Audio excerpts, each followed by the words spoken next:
Dear Harstem, I know I suck, but at the same time, one base swarm host is IMBA. I double checked the title to the channel, and it is it IMBA or Do I Suck? Not XOR, exclusive or. So why can't it be both? And I, as your fellow Protoskin, hereby in the name of Ire, request your insights and wisdom to be my captain again and fight against Zerg.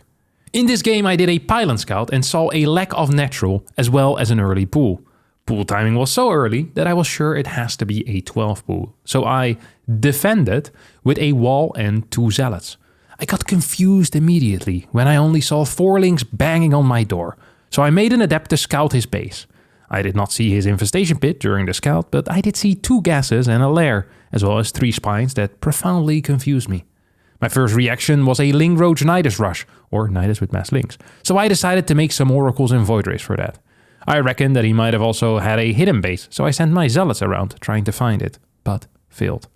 I know you might be questioning my decision to go for a 3rd base, and I admit that might be because I suck. But I have never ever seen a 1-base Zerg on ladder that I firmly believed he has a hidden base somewhere. I was not very surprised to see the Nydus and pulled workers trying to kill it, but was shocked when I saw swarm hosts coming out of the Nydus. I survived the first wave despite losing my main base, but in my mind I was still ahead in economy. I know I cannot trade well with swarm hosts, but I thought I would be fine as long as I keep all my 3 bases. I only had gases for my main base, so I was lacking gas to make another Stargate unit. So I was trying to make cannons and batteries everywhere, but it did not work out. His next wave killed my 3rd base, and then my natural was fallen. In retrospect, I know there are a lot of places I could have done better, but I am only in Platinum League. Oracles don't have enough energy to kill a Nydus left-right, while Void Rays are too expensive, too slow, and kill things too slow. He kept making Nydus left-right, and there was no way for me to defend. I believe with the same strategy, one can beat people at least 500 MMR above his level easily, which is why I consider this build IMBA. It is very hard to scout and very hard to defend, while the other player can just click around for Nydus and watch with lower APM than a Protoss player. Even if he only targets the pylons due to lack of production, Swarmhost would still chip away the Protoss army and economy in no time. Terran players can use their bases to tank, damage and fly their buildings so no production loss, but Protoss has nothing. Please help me and let me know whether 1-base Swarmhost is IMBA in Zerg versus Protoss. Thank you. This imbalanced complaint form was filed by Cheryl, a North American Protoss player in the Platinum League with 2612 MMR, with the simple question: are Swarmhosts imbalanced? Or does he suck? Let's figure it out. And thus we roll into this game between Electric, our Zerg player, and Cheryl, our imbalanced complaining Protoss. And Cheryl was right, it is a 12 pool, which is impressive for a Platinum League player. Knowing what is a 12 pool, you know, kudos to you. I think most people have no clue. Alright, this is not a build. Double extractor trick, but forgets to cancel one. Cheryl here is moving in.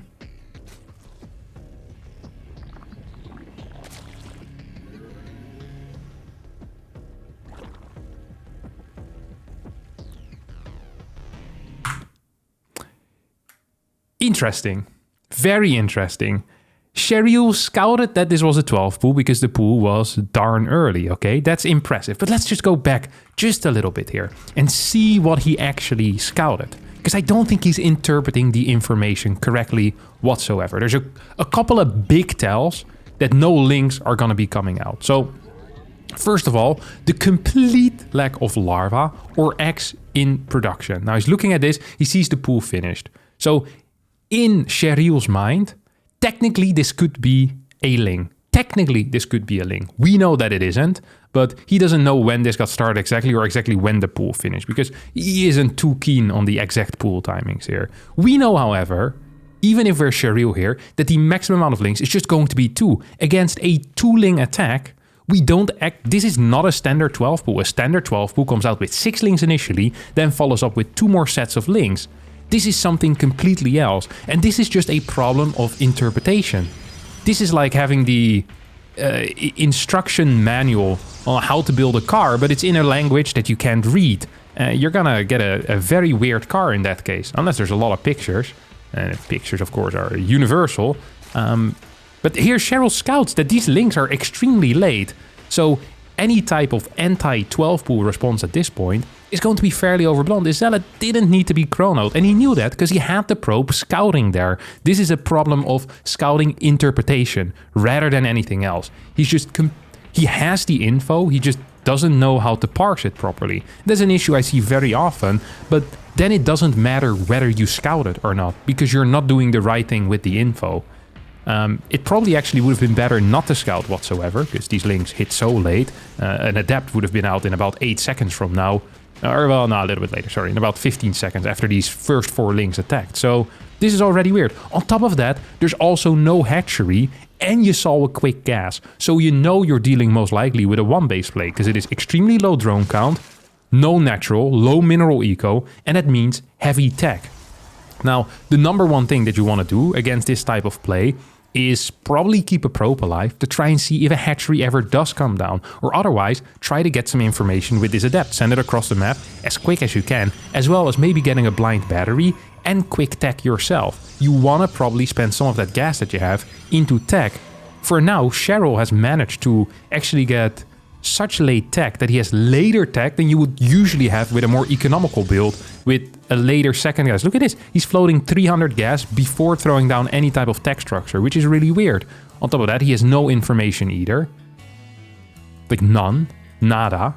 He's gonna get it now as the adept moves across the map. This is just not a very good start. This is a very subpar opener against what his opponent is doing. Extremely subpar. So it goes in with the scout. What do we see here? What info do we gather? And what can we get from it? So we see 3 spines.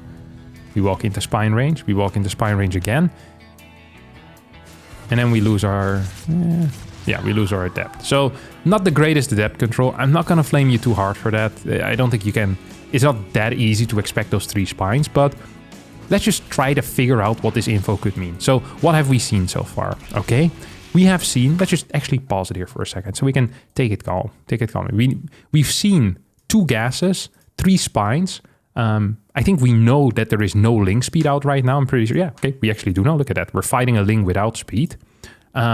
We know there's 2 gases and a single base. 3 spines, relatively low worker count most likely. Even if there's a base somewhere else, it's unlikely that's going to have a high worker count. This is not an economical play. If you're building 3 spines 3.5 minutes into the game, you're not bragging about your brilliant economy after this. So most likely, we're playing something that is going to be very focused on gas. And also something that requires lair. Now, he mentioned a Queen Ling Roach Nydus or a Queen Ling Nydus.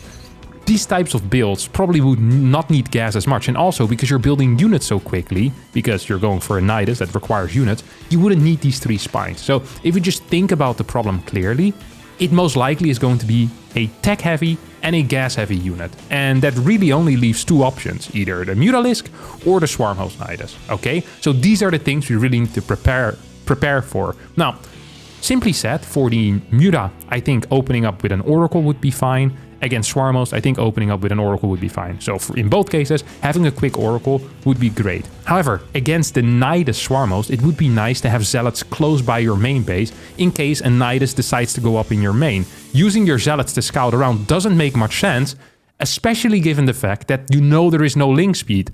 Probes could be doing the job of Zealots right now. In total, you have about 5 fighting units. Using 40% of your fighting units to scout for a potential hatchery that's not going to have any drones is not really the priority. If you keep them close to your base to spot for potential Nyduses, I would appreciate it. Or if you just keep it in your main base in case a Nydus goes up in your main or a link drop or something like that happens. Because don't forget, that is of course also an option. Instead, we're going to see a slow warp in pylon with these 2 stalkers. Probes being pulled off the line. And Oracle pops. And a full focus here on clearing the swarm host while the probes idle. This is a phenomenal start. I just kind of want to go over this entire interaction again here once more. Look at this, look at this. Pulls the probe, which is understandable, and I would even say is good. Now, warping in the 2 Stalkers and a slow warp in Pylon is not great because it takes much more time. If your Pylon isn't in range of a Nexus or a Gateway, it takes way longer to warp in. So it would have been quicker to warp in your 2 Stalkers here, then move them over. Also, they'd be less vulnerable while they're warping in. They're very vulnerable. So it probably would have been a much better play. This Oracle's about to pop. Probes are off the line. The amount of Swarm Host that pops out here is 3. That means there's going to be 6 Locusts. Now, rather than trying to clear these Swarm Host, maybe you could clear the Locust and then go for the Swarm Host, because the Locusts are what's actually killing you. And you have a decent amount of units. You can even use the probes. I mean, the probes aren't doing anything here right now anyway. Might as well use them for something. Like, I'd rather have the mine and use the Oracle and the units to kill the Locust, but if your probes are standing still, you know, might as well use them to actually fight. It's not ideal, but it's better than not getting any money because they're idling and then still dying to the Locust because you didn't end up actually killing them. Leaving the probes here kind of unguarded, not doing anything, is pretty much the equivalent of having, of buying an anime waifu body pillow and then not sleeping with it because you're afraid your friends are gonna make fun of you. I can guarantee you that if you're buying an anime waifu pillow to sleep with, I don't think you have to worry about friends because you most likely don't have any. And it's the same with these probes, okay? If your probes are here already, you've already done a boo-boo. You know, you've already made a mistake. Might as well use that mistake and clear up some of these Locusts while you're at it. Chasing the Swarmos, I think, is probably the worst target to go for. Running away would have been better, even. You could have just run away with all your units and let the Locusts time out. 6 Locusts by themselves never would have been capable of killing your Nexus in time. So you had 3 options, and you picked by far the worst, which is impressive. Despite all of that, you're still up a base. You're still up... What do we have? 6 workers here? Yeah, up 6 workers. You have a Void Ray out, which is pretty decent. Adding some pylons in. You're lacking gas though, so you can't actually build too many units. And I also love that in your imbalance complaint form. Let me actually read what it said. Right, this was the line here in the imbalance complaint form. I only had gases for my main base, so I was lacking gas to make another Stargate unit. So I was trying to make cannons and batteries everywhere, but it did not work out. Now, I appreciate your thinking outside of the box of dealing with your lack of gas problem, but rather than going for a mass cannon battery, could you maybe have considered taking assimilators in your natural or your third base? I know this might be too simple of a solution for someone who tries to take the most complex road every single time, but that's personally what I would have done if I see 600-700 minerals in the bank and I want gas. Like, that is not rocket science. Or heart surgery. Or heart surgery on a rocket ship, which probably is significantly harder than either of these two by themselves. I'm shocked. I'm also surprised that you're so keen on building gas unit that you're kind of forgetting about the possibility to still build mineral units. You have 2 gateways. If you have the cash available, I'm not sure if rebuilding your third base really has the priority here over figuring out where the next Nydus is going to be. Although that seems to be something that's completely not in your mind. You seem to just solely be triggered by the Nydus worm sound rather than trying to preempt it. It's like you don't have the ability to anticipate what's coming for you. Just living in the moment. You know, YOLOing it out every single time. It's not great. Like, here's something that actually would be okay, is leaving these Locusts for what they are, and then splitting up your Void Rays, chasing these Nyduses around. Like, keeping the 2 Void Rays together is nice, if you want to clear an army, but the army disappears every single time, and ideally you're not shooting Locusts, you're shooting Nyduses before they go up, or you're shooting Swarmos while they're running away. On top of that, you also have the ability with Revelation to spot wherever your opponent is going to come from. You can put the Revelation on the Swarm host, and you'll see out of which Nydus they're going to pop. You could also still be using Zealots if you just repower this gate. Now have taken the gases in the natural, haven't saturated the ones in the main yet, building more gates in the main. Why, I'm not sure, because you haven't really shown that you want to use these quite yet. Swarmos now come from a different direction. Holy crap, how does he do it? This man is a genius rotator. Look at this. A mastermind. Could use a battery here to heal your Nexus. Don't think you would have gotten the heal off though, to be honest. So maybe it's better not to. You're still up about 18 workers, so your eco is absolutely fine. If you just stop the next Nydus from going up and the next Swarm Host wave, you're actually in an okay position. You have 2k in the bank. That is the equivalent of about 40 supply if you were to ever macro. But that doesn't really seem to be on your to-do list in the near future. Loving the long distance mining here as well. Really set on taking that third base eventually, despite your main base being completely empty, completely devoid of any probes. And now rather than dealing with your problems, you decide to run away and start fighting people on the other side of the map. Another lovely decision here. Like, the game is nowhere near over. You once again have this third base coming up. You could run away with your probes and you could fight these Nyduses and make sure that these Swarm Hosts aren't there. Your opponent hasn't actually built enough queens to properly deal with your air threat. So you could probably kill these Nyduses forever. And if you split some Zealots out, this would be no problem. Instead, you go across the map and yeah, there's all 4 queens together, transfusing each other. They're on creep, having a good time. And you're actually forced into tapping out. I understand that this is very frustrating to play against, especially at the lower level.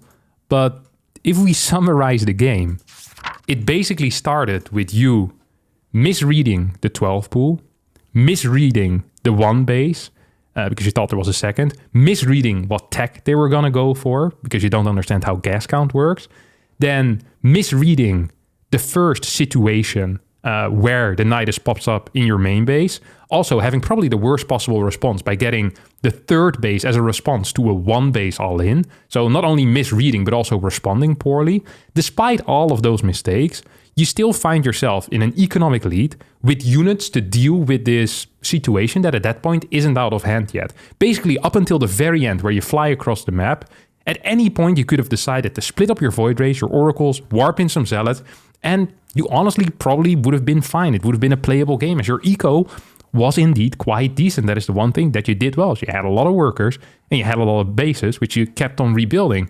The sad thing is that you just never used that money.